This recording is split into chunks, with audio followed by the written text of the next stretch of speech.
All right, guys, so today on the boat, I am working on installing my mat, okay? So this is horse pad. It is 3/4 inch thick. I would lift it up, but it's kind of sealed in there. See if you can see that, 3/4 inch thick, because these are 3/4 inch thick. So it gives me almost a seamless seal here. Basically, these were 4x6 pads, and I've cut them because my boat is only 5 feet wide, basically.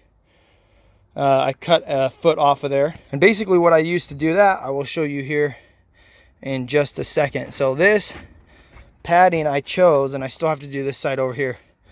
But this padding I chose, one, because it's thick, but two, it's very grippy, and it's quiet. So you're not gonna make a bunch of noise, as much noise banging around in here as if you didn't have the pad. And then our stools will stick to it really well. So that's kind of what I've been working on today, and I'll show you what I did to cut it. Okay guys, so on my boat, from that inner rail there to my other inner rail here is 58 inches, okay? So that's how I know how long these pads need to be. I had already measured my width between this rail here, this one right there, and that one right there,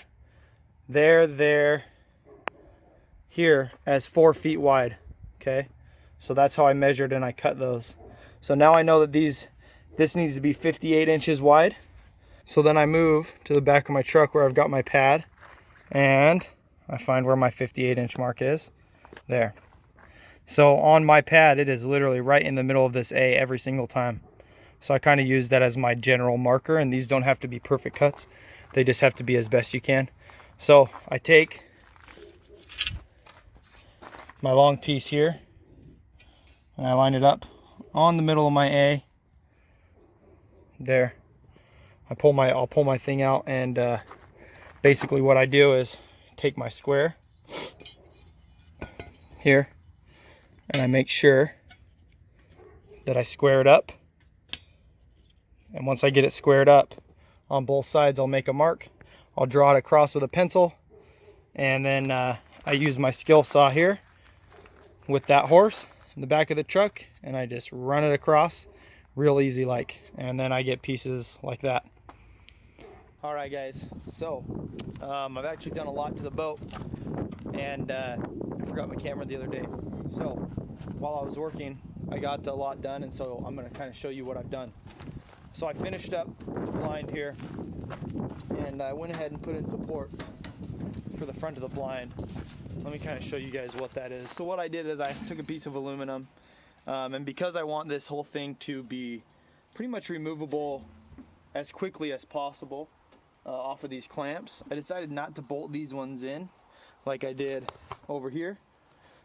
So what I did instead is I took a little piece of metal there, and I'll see if I can pop this out so you can see it, kind of what that looks like under there, and that just drops down in here. And I'll see if I can show you as well what this is here. So under here, so that these don't grind up the bottom of my boat and mar it and potentially put a hole on it over time, I cut a piece of aluminum, just a small piece. It's a little smaller than this, and then I drilled halfway through it so that when that goes down in there and it rests inside of that spot and it protects the bottom of my boat. And I did that there, and I did that there, and I'm probably going to switch these, which are bolted down, to that same kind of a system.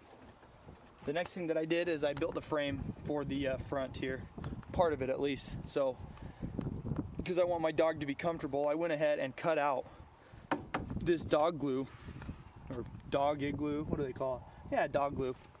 I went ahead and cut out this dog glue. I cut the front of it off. I figure this is pretty much a perfect size for my lab, and it gives her the ability to have open space to move around, and that way, you know, I can kick her or smack her when she does what I don't want her to do. And she doesn't have to feel so isolated up here. And I just kind of framed that in, as well as framing in from here so that these once again are attached to my clamps. This piece here to there, to there, and to there, and framed it in. I couldn't figure out a better way to attach it to the front. So I went ahead and drilled these 2 pieces of 2x4s into the wood platform here. And then I just used some big lag bolts and put those lag bolts down into the wood. And that'll keep that on there. And then when it comes time to take it off, I just have to take those lag bolts out or take the 2x4s off and take off my clamps. The whole thing should lift off. All right guys, so I kind of wanted to show you what I did to build my door. And this is my door frame right here. You can kind of see how it works. I've got these pieces here that come off. And the basic premise is this. I take this door, and when I'm done driving, I take this door off and I set it on just like that. Now, that gives me the option. See, I thought about this long and hard on exactly how I was going to do this. To remove this door when I'm driving, because I do have a tiller steer motor. When this door is done, I can just pull that in like that, set that to the side, and it gives me the option and the ability to be able to see out my blind, because one of the issues that you get with rigid frame style blinds like that is a lack of visibility. And so I made a door that I can just lift off and set inside, and then when it's good to go and we're at our spot, I can just put it back on and it'll work really well.